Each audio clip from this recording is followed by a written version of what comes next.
Había una mujer en aquella sala que no necesitaba presentación, y todos lo sabían. No por su fama, no por sus películas, no por los títulos que Hollywood le había colgado al cuello como collares de oro. La conocían porque cuando ella entraba a un lugar, el aire cambiaba. La temperatura bajaba 1 grado. Los hombres dejaban de hablar. Las mujeres dejaban de sonreír. Y aquella noche de marzo de 1952, en los pasillos dorados del Beverly Hills Hotel, Dolores del Río estaba a punto de hacer algo que nadie, ni sus enemigos más astutos, ni sus admiradores más devotos, hubiera podido anticipar. Nadie, excepto ella. Hollywood. 1952. El mundo todavía olía a posguerra y a promesas incumplidas. Los estudios de cine fabricaban sueños con la misma frialdad con que las fábricas del norte fabricaban acero. Las estrellas eran productos. Sus nombres, marcas registradas. Sus sonrisas, contratos. En ese universo de luces artificiales y sombras calculadas, existía una mujer que había sobrevivido a 2 décadas de industria sin perder ni su nombre ni su alma. Dolores del Río. Nacida en Durango, México. Forjada en los escenarios de 2 países. Dueña de una belleza que los años no se atrevían a tocar. Y esa noche, en un salón donde el poder se servía en copas de cristal, alguien estaba a punto de cometer el error más caro de su vida. Los Ángeles nunca dormía del todo.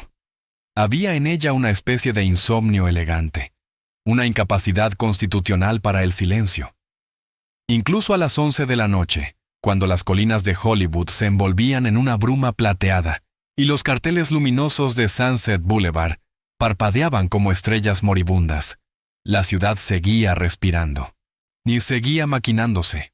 Seguía mintiéndose a sí misma con una convicción admirable. Era el 14 de marzo de 1952. Primavera temprana. El tipo de noche que en México hubiera olido a jacarandas y tierra mojada, pero que en California olía a gasolina y a perfume caro. El Beverly Hills Hotel se erguía en el número 9641 de Sunset Boulevard, como siempre lo había hecho, con esa arrogancia rosada y tropical que resultaba casi cómica si uno la miraba demasiado tiempo, como si un flamenco hubiera decidido convertirse en palacio. Adentro, en el salón principal, se celebraba una de esas reuniones que Hollywood organizaba con la excusa del arte, pero que en realidad eran negocio puro. La productora RK había convocado a directores, actores y ejecutivos para presentar la nueva temporada de proyectos. Había champán francés, había canapés que nadie comía, había sonrisas que nadie sentía, y había, en el centro de todo aquel teatro social, una constelación de egos compitiendo silenciosamente por el centro de la sala. Dolores del Río llegó a las 10:45, 15 antes de la medianoche, con el tipo de puntualidad que en realidad era una forma de declaración de poder. No llegó tarde para hacerse esperar, como hacían tantas otras. Llegó a tiempo, que era algo mucho más insolente. Significaba que no necesitaba ningún truco. Vestía un traje de noche color vino tinto, de corte francés, sin una sola joya ostentosa. Solo unos aretes pequeños de perlas oscuras que su madre le había dado antes de morir. El cabello negro, recogido con una precisión que parecía natural aunque no lo era. Los ojos, esos ojos que los directores de la época dorada describían como capaces de narrar una novela completa sin parpadear, recorrieron la sala con una calma que era, en sí misma, una forma de dominio. A su lado caminaba su asistente personal, una joven llamada Carmen Villanueva, originaria de Jalisco, que llevaba consigo una libreta negra y la expresión de alguien que ha aprendido a anticipar tormentas. Carmen conocía a Dolores desde hacía 7 años. Sabía cuándo su jefa estaba tranquila de verdad y cuándo simplemente estaba guardando energía para algo que vendría después. Esa noche, Carmen supo desde el primer minuto que algo estaba por suceder. No podría haberlo explicado, pero lo supo. El salón era una geografía social precisa. En un extremo, los ejecutivos de la RK formaban un grupo compacto, hablando con esa energía tensa de hombres, que saben que sus decisiones mueven millones, pero que nunca están del todo seguros de que las decisiones correctas. En el otro extremo, un grupo más joven de actores, algunos apenas descubiertos, ya otros en el punto más alto de su fama, circulaban con esa mezcla de confianza y ansiedad que caracteriza a quien aún está construyendo su lugar en el mundo. Y en el centro, con una copa de champán en la mano derecha y una sonrisa que había sido diseñada por los mejores publicistas de Los Ángeles, estaba él. Su nombre era Richard Kane. Nombre de guerra, por supuesto. Su nombre verdadero era algo más ordinario, algo que sonaba a Ohio o a Indiana, a ciudad pequeña y ambiciones grandes. Richard Kane había llegado a Hollywood en 1946 con un rostro que los estudios describían como All American y un talento que era funcional sin ser memorable. Pero tenía algo que en aquella industria valía más que el talento. Tenía presencia física, tenía relaciones, y tenía la capacidad de hacer sentir a los ejecutivos que él era exactamente el tipo de americano que el mundo necesitaba ver en pantalla grande. En 1950 había protagonizado una guerra ficticia en celuloide que le valió una nominación al Globo de Oro. En 1951 había aparecido en la portada de Life Magazine 3 veces en el mismo año. En 1952, Richard Kane era, según los números de taquilla, la segunda estrella masculina más taquillera de los Estados Unidos. Creía en eso con una convicción que rozaba lo religioso.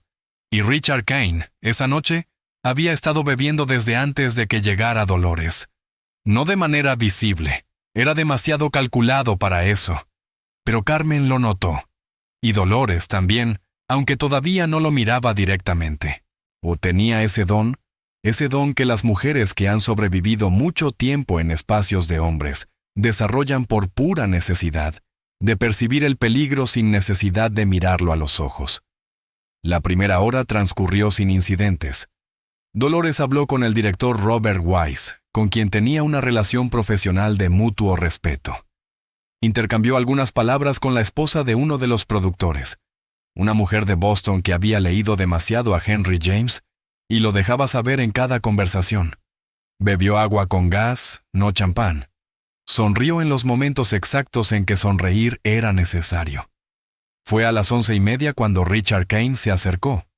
Caminó hacia ella con esa confianza de quien no contempla la posibilidad de no ser bien recibido. Se detuvo a menos de 1 metro.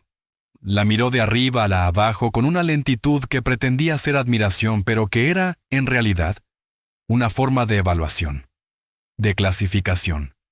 El tipo de mirada que un hombre lanza a algo que considera que puede poseer, o al menos comentar.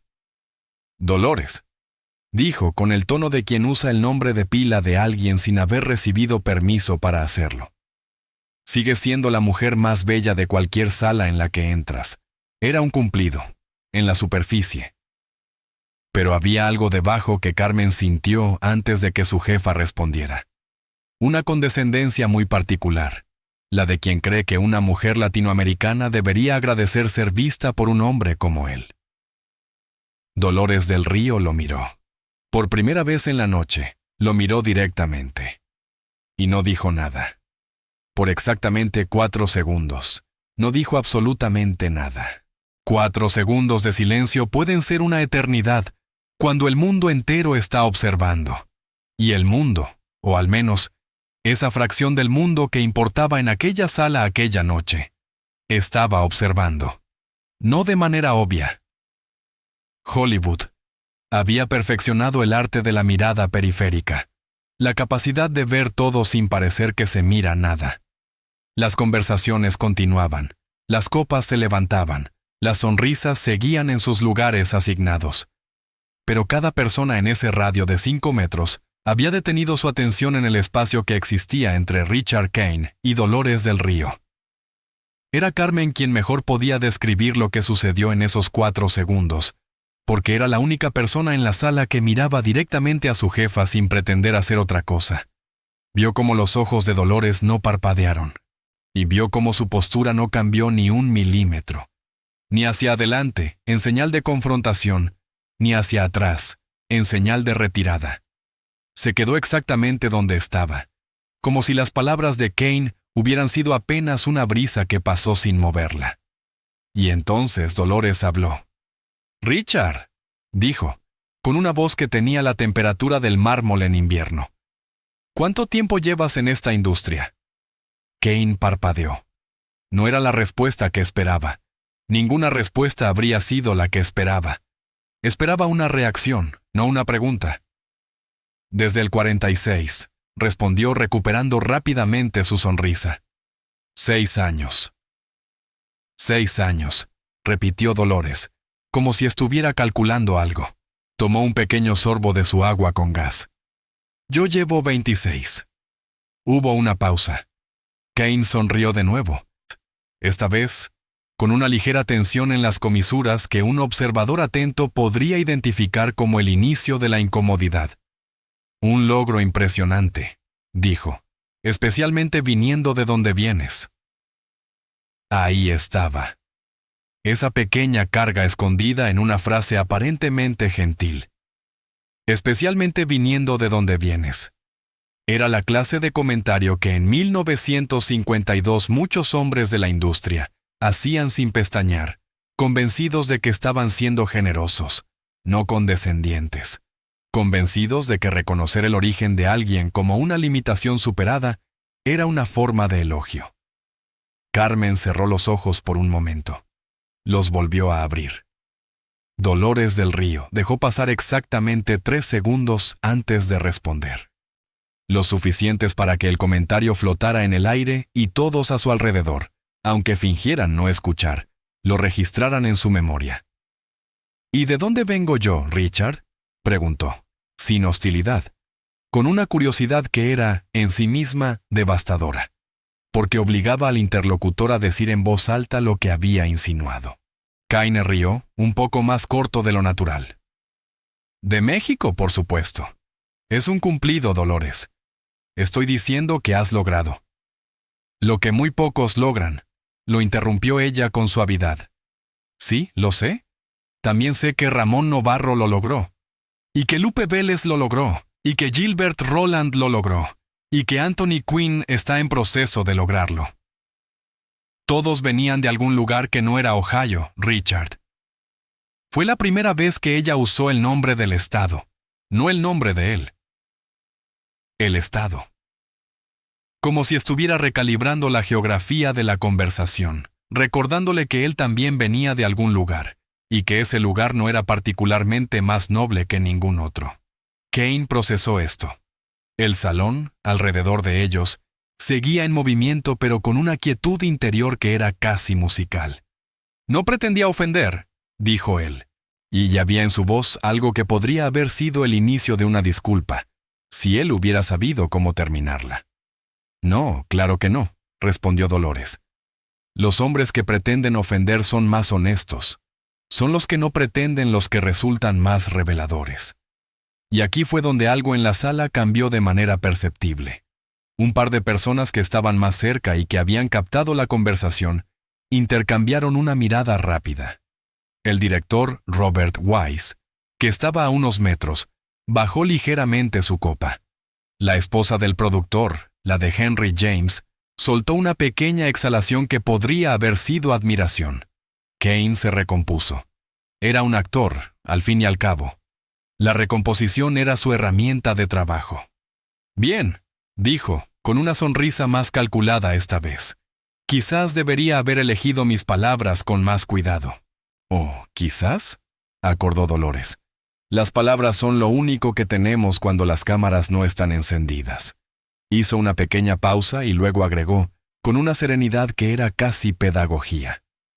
«Cuando yo llegué a Hollywood en 1925, Edwin Carihue me dijo algo que nunca olvidé.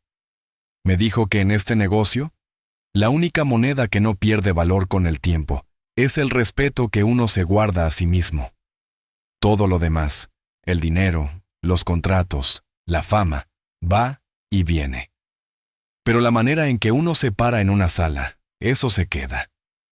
Kane no respondió inmediatamente, y ese silencio, Esa fracción de segundo donde él no tuvo respuesta fue más elocuente que todo lo que ambos habían dicho.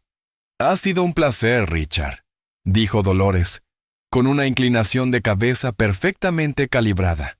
No una reverencia, no una despedida fría, algo intermedio, de que era exactamente lo que la situación requería. Y se dio la vuelta. Carmen la siguió, con la libreta negra apretada contra el pecho, y mientras caminaban hacia el otro extremo del salón, tuvo que controlar el impulso de mirar atrás para ver la expresión en el rostro de Richard Kane. No necesitaba verla, la conocía. Era la expresión de un hombre que acaba de entender, demasiado tarde, que había llevado un cuchillo a una batalla de espadachines. Para entender por qué aquella noche importó tanto, hay que entender quién era Dolores del Río antes de ser una leyenda. Y las leyendas, por definición, tienen capas. La primera capa era la más conocida, la actriz. María de los Dolores. Asúnzolo López Negrete había nacido el 3 de agosto de 1904 en Durango, México, en el seno de una familia de la élite criolla que había sobrevivido a la revolución con más orgullo que dinero. Desde pequeña tuvo esa cualidad extraña de ser simultáneamente accesible e inalcanzable. Podía entrar en confianza con cualquier persona, pero nunca perdía una cierta distancia interior que nadie podía penetrar del todo. Llegó a Hollywood en 1925, a los 21 años, de la mano del director Edwin Carewe, quien la vio bailar en una fiesta en Ciudad de México y supo, con la certeza instintiva que tienen los grandes cazadores de talentos, que estaba ante algo que la pantalla pediría a gritos. No se equivocó. Sus primeras películas fueron silentes. Joanna, High Stepper, Pulse First. Trabajos de aprendizaje que revelaban, ya desde entonces, una capacidad extraordinaria para comunicar con los ojos, lo que los guiones de la época apenas podían articular con palabras. Cuando llegó el cine sonoro, muchas estrellas del período mudo cayeron. Dolores no. Tenía voz. Una voz que los técnicos de sonido describían como perfectamente colocada.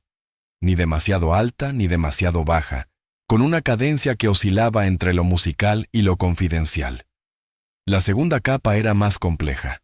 La mujer en un sistema diseñado para no verla como igual.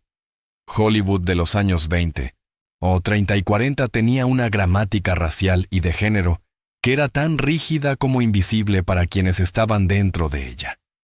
Las actrices latinoamericanas podían ser exóticas, podían ser pasionales, podían ser misteriosamente bellas, pero dentro de un catálogo de tipos prefabricados que los estudios administraban con una precisión casi científica.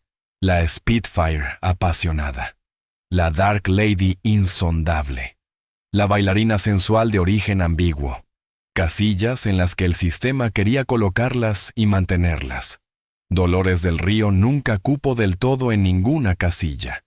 Y eso, que debería haber sido una limitación, resultó ser su ventaja más duradera. Cuando los estudios intentaban definirla, ella ya estaba haciendo otra cosa. Cuando creían tenerla clasificada, ella aparecía en un proyecto que contradecía la clasificación. Trabajó con John Ford, o con Orson Welles, con quien además tuvo una relación que Hollywood cubrió con guantes de terciopelo porque ambos eran demasiado importantes para ser escandalizados abiertamente. Con Emilio Fernández, cuando regresó a México a mediados de los años 40 y filmó María Candelaria, la película que la consagraría con una mirada diferente, no como exportación de exotismo hacia el norte, sino como símbolo de una identidad propia, profunda, sin necesidad de traducirse para ser válida. María Candelaria ganó la Palma de Oro en Cannes en 1946. Hollywood tomó nota, pero con la incomodidad de quien descubre que algo que consideraba suyo en realidad no lo necesitaba. La tercera capa era la más difícil de ver, la estrategia, porque Dolores del Río no era solo talento y belleza y dignidad. Era también inteligencia táctica. Juan tenía una comprensión precisa de los sistemas de poder en los que se movía y había desarrollado con los años un conjunto de herramientas para navegarlos sin someterse a ellos ni destruirse contra ellos. Una de esas herramientas era el silencio. No el silencio pasivo de quien no sabe qué decir, sino el silencio activo de quien sabe exactamente qué decir y elige cuándo decirlo. Sabía que en Hollywood, donde todos hablaban todo el tiempo, el silencio era una forma de poder que pocos sabían ejercer. Otra herramienta era la memoria. Dolores recordaba todo, no de manera rencorosa. No era una mujer que acumulara agravios como colección, sino de manera instrumental.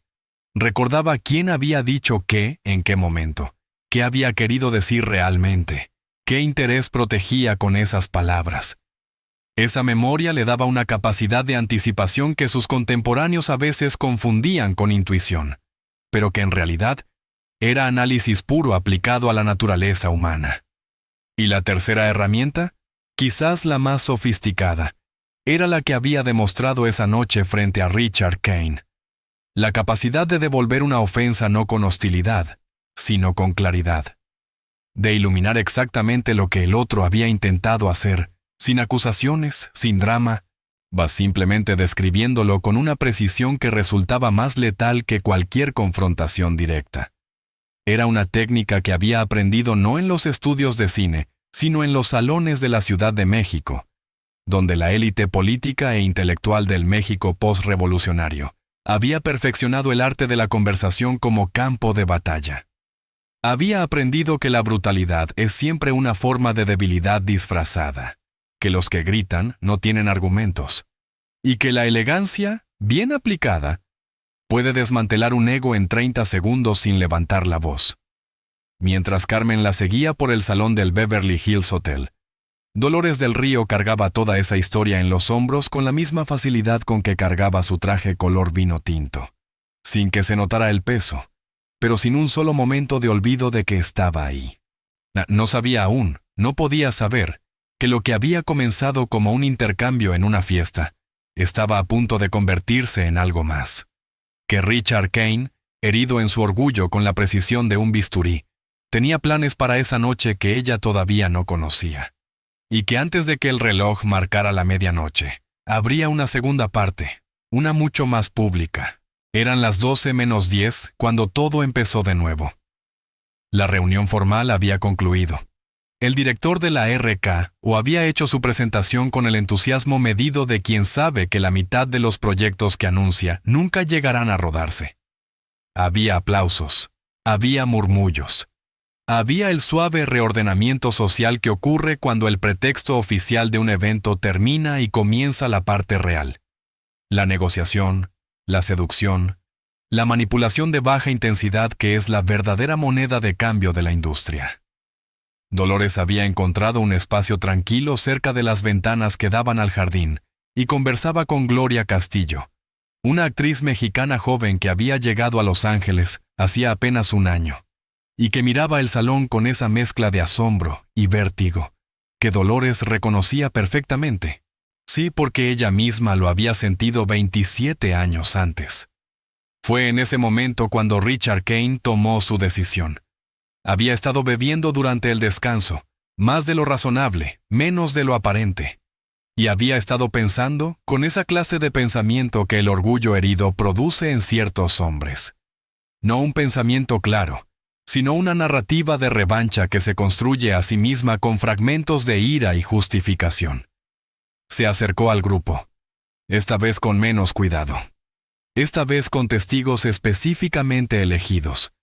Había arrastrado consigo a 2 colegas suyos, actores de segunda línea que funcionaban como coro en su mundo social, y al cronista de espectáculos de un importante periódico de Los Ángeles, un hombre llamado Walter Dix, que era conocido en la industria por su capacidad de convertir cualquier conflicto en una columna que vendía periódicos y destruía reputaciones.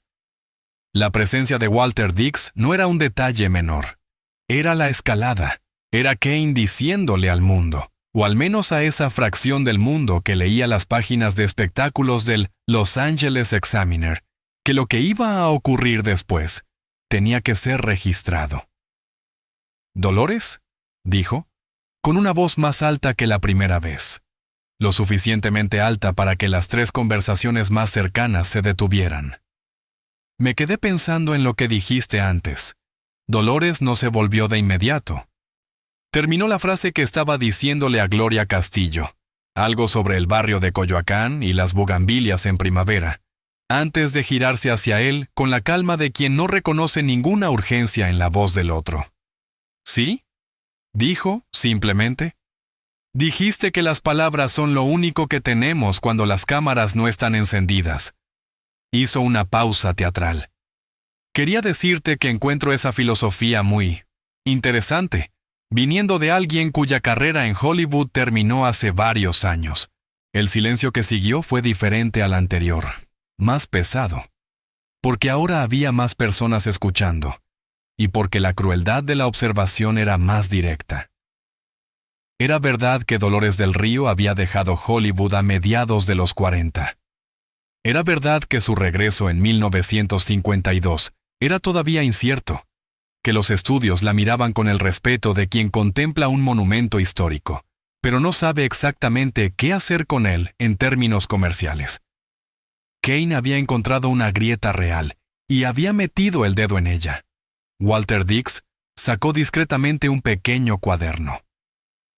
Gloria Castillo, a su lado, sintió cómo el ambiente cambiaba y miró a Dolores con algo que era mezcla de preocupación y la pregunta silenciosa de si debía intervenir.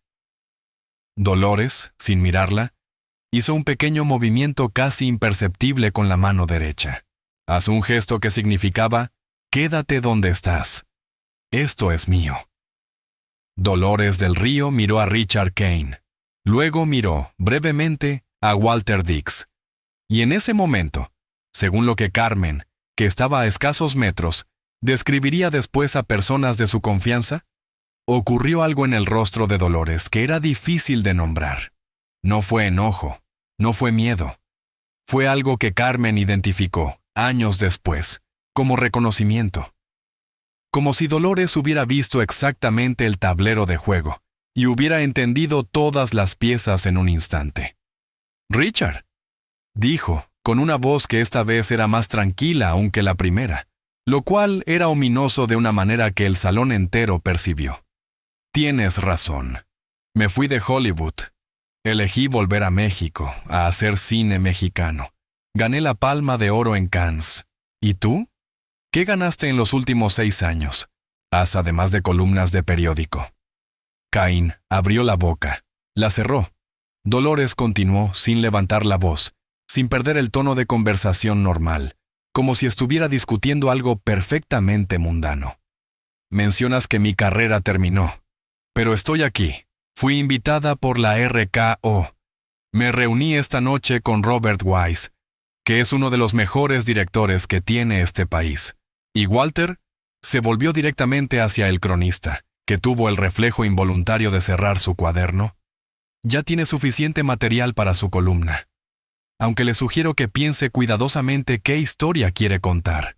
La del hombre que atacó a una mujer en una fiesta porque no pudo manejar una conversación educada. O la de la actriz que lleva 3 décadas en esta industria y sigue en pie. Las dos son verdad. Solo una de las dos vende más periódicos. Walter Dix guardó el cuaderno en el bolsillo interior de su saco.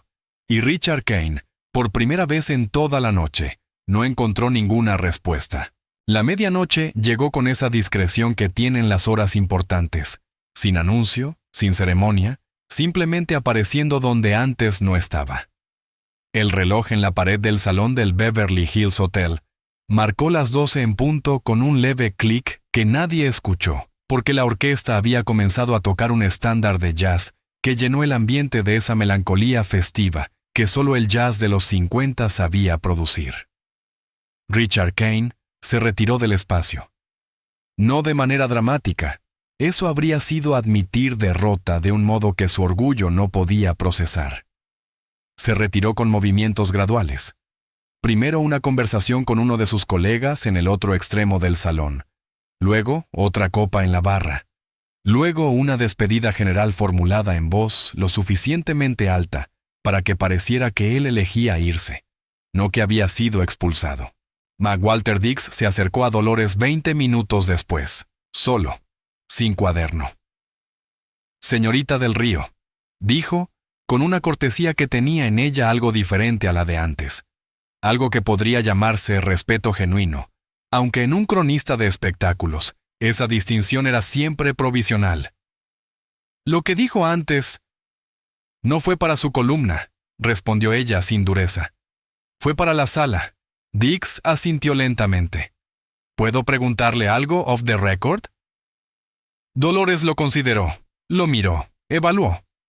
Puede preguntarlo, dijo. No garantizo que lo responda. ¿Alguna vez le da miedo?, preguntó Dix. Este lugar, este sistema, ¿alguna vez siente que no puede permitirse cometer un error? Era una pregunta más honesta de lo que Dix probablemente planeaba hacer. Y Dolores la recibió con una seriedad que reconocía esa honestidad. Siempre, respondió, después de un momento. Desde el primer día. La diferencia es que aprendí que el miedo es información, no una instrucción. Te dice dónde están los peligros, no te dice que te rindas. Dix asintió de nuevo. Y se fue. Carmen se acercó a Dolores con 2 vasos de agua. Le ofreció uno en silencio. Dolores lo aceptó. ¿Cómo está Gloria?, preguntó Dolores. Bien, dijo Carmen. Confundida. Creo que esperaba que todo fuera diferente. Siempre es diferente en la imaginación, dijo Dolores. En la realidad es esto. Exactamente esto. Estuvieron en silencio un momento. La orquesta tocaba algo de Chet Baker, suave y nocturno. ¿Lo conocía antes?, preguntó Carmen. ¿A Cain? Lo había visto. En ese tipo de fiestas uno ve a todo el mundo eventualmente. Pausa. No lo conocía, pero lo reconocí. ¿Lo reconoció? El tipo, dijo Dolores, con simplicidad. El tipo de hombre.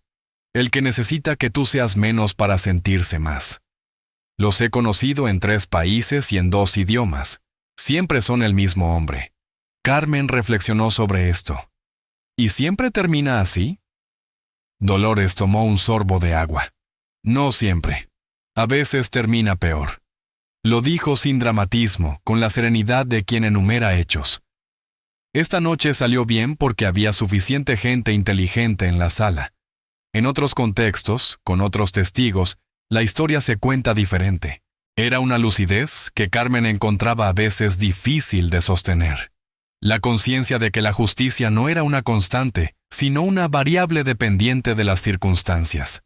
Que Dolores del Río había ganado esa noche en parte por su habilidad, y en parte por una geometría social favorable, que podría no haberse dado de otra manera, y que ella lo sabía. Lo que sucedió en los días siguientes fue, en cierto modo, más revelador que la noche misma. Walter Dix publicó una columna al día siguiente que no mencionaba a Richard Cain en absoluto. En cambio, escribió sobre el regreso de Dolores del Río al panorama cinematográfico de Hollywood, describiendo su presencia en la fiesta de la RK, o como la clase de elegancia que esta industria necesita recordar de vez en cuando, para no olvidar que el talento tiene memoria y la belleza, cuando es real. Tabú no necesita apologías. Era una columna pequeña, 4 párrafos en la página 16. Pero en el ecosistema de información de Hollywood de 1952, 4 párrafos de Walter Dix en el Los Angeles Examiner equivalían a una declaración pública. Richard Cain no hizo ningún comentario público. Su publicista emitió una nota días después anunciando que el actor estaba enfocado en sus próximos proyectos y valoraba profundamente a todos sus colegas del gremio. Era el tipo de comunicado que en la industria todo el mundo sabía cómo leer. La RK contactó a Dolores del Río 3 semanas después, con una propuesta formal para un proyecto. Las negociaciones duraron meses y el proyecto eventualmente no se concretó, por razones que no tenían nada que ver con esa noche. Pero el contacto quedó establecido. Gloria Castillo, la joven actriz que estuvo junto a Dolores en el momento de la segunda confrontación, describió la escena años después en una entrevista para una revista de cine mexicano. Lo que más recuerdo no es lo que dijo, es cómo lo dijo, sin alzar la voz, sin temblar, como si supiera con absoluta certeza que tenía razón y que eso era suficiente. Esa noche entendí que la dignidad no es una postura, es una decisión que se toma todos los días y que con suficiente práctica se convierte en algo que nadie puede quitarte. Era la mejor descripción que alguien había dado de Dolores del Río, y la había dado alguien que apenas la conocía. Dolores del Río vivió hasta los 77 años. Murió en Newport Beach, California, el 11 de abril de 1983, en la misma California que la había recibido joven y ambiciosa 58 años antes. Hasta el final mantuvo esa cualidad extraña de ser simultáneamente un monumento y una persona. Había algo en ella que pertenecía a la historia, pero cuando hablabas con ella, según quienes lo hicieron hasta sus últimos años, tenías la certeza inequívoca de que estabas hablando con alguien completamente presente, completamente viva, completamente ella. La noche del Beverly Hills Hotel nunca fue un escándalo. No hubo titulares, no hubo drama de industria. Fue, en la escala de las historias de Hollywood, algo muy pequeño. Un intercambio en una fiesta, 2 personas, unas palabras, el tipo de momento que ocurre cientos de veces en cientos de salones y que habitualmente no deja rastro. Pero dejó rastro. Lo dejó en Carmen Villanueva, que lo contó en voz baja a personas de confianza durante décadas, y que cuando ya era mayor y nadie le pedía discreción, lo contó con todos los detalles. Lo dejó en Gloria Castillo, cuya cita es hoy parte de documentales sobre el cine latinoamericano en Hollywood.